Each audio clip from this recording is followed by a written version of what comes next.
महात्मा गांधी की लास्ट तक कोशिश थी जिन्ना को समझाना, लेकिन उसको उघारे नाचने का शौक था, नहीं समझ आया, उसको बनाना था। भाई पूरी दुनिया में सबके रहने के लिए जगह था, सुअरों का एक भी बाड़ा नहीं था। समझ में आ गया कि नहीं आ गया? तो चाहिए ना वहां पे एक तो अजीब अजीब सिचुएशन थी। जिन्ना माना ही नहीं माना था। हमारी पाकिस्तान से दुश्मनी इतनी भयानक हो गई है ना, और वो इतना बिना मतलब युद्ध थोप दिया हम लोगों पे, ताकि हम लोग ना बहुत ज्यादा अंदर से खफा है। अदरवाइज में अगर हमारा विभाजन नहीं हुआ रहता तो हमें आज कोई हराने वाला नहीं था। और लोग भले कहते पाकिस्तान, हमारा विभाजन हम लोग का है वो, यहाँ पर क्या दिक्कत था हम लोग का वहां रहता था? चाइना लड़ लेते हमसे, ग्वादर बंदर का कर लिया रहता, कुछ नहीं कर पाते हैं।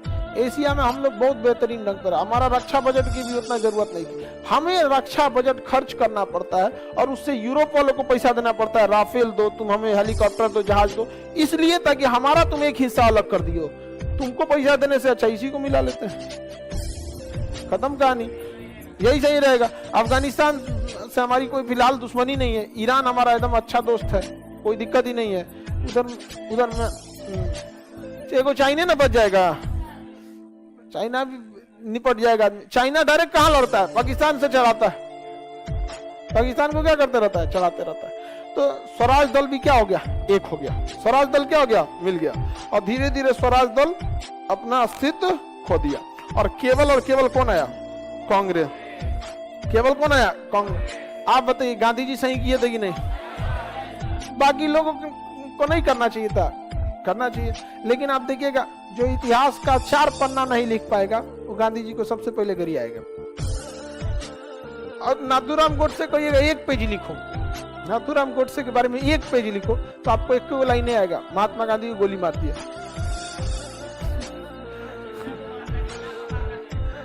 1 पेज को जब बोले तो 1 पैराग्राफ ना लिखे, भर गया, खत्म कहानी। उस समय लॉर्ड माउंटबेटन को मारे रहते, जिन्ना को मारे रहते, काहे ने उधम सिंह को देखे 1940 में जाकर मारे कि नहीं मारे उसको? हाँ, लंदन में घुस के वो डायर को मारे कि नहीं? मारना चाहिए ना इनको ना। इनको मिला 80 साल का बूढ़ा जो चल नहीं पाता था अपने पैर पे, कंधा पे हाथ रख के चलता था, किसी 2 आदमी के पे कंधा पे हाथ रख के चलता था, वो नहीं चल पाया, वो मार दिए। जा मानने दे।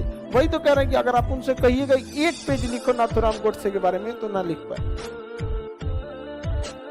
लेकिन एक से एक हो जाता। अंग्रेज, आप समझ में आता है कि भारत को कितना आसान से गुलाम बना लिए थे। जिसने हमने लिए लड़ा, लोग उसको गोली मारे, और उसके भी समर्थक हैं, तो अंग्रेजों के कितने समर्थक होंगे? आप खुद सोचिए, जिसने हमें लड़ भिड़ की आजादी दिलाई, इतना सब कांड हुआ, हम लोगों को लग रहा होगा स्वराज दल बढ़िया है, लेकिन जिस इंसान गांधी की इतनी दूरदर्शिता थी, उसके मारने वाले की इतनी प्रशंसक है, तो जब हम गुलाम होंगे तो अंग्रेजों के कितने प्रशंसक होंगे? 1857 की क्रांति में सिंधियों ने खुल के अंग्रेजों का साथ दिया, पैसा हथियार सब कुछ दिया यहाँ पे। तो इसीलिए तो भारत को क्या रखा गया था? गुलाम रख दिया गया।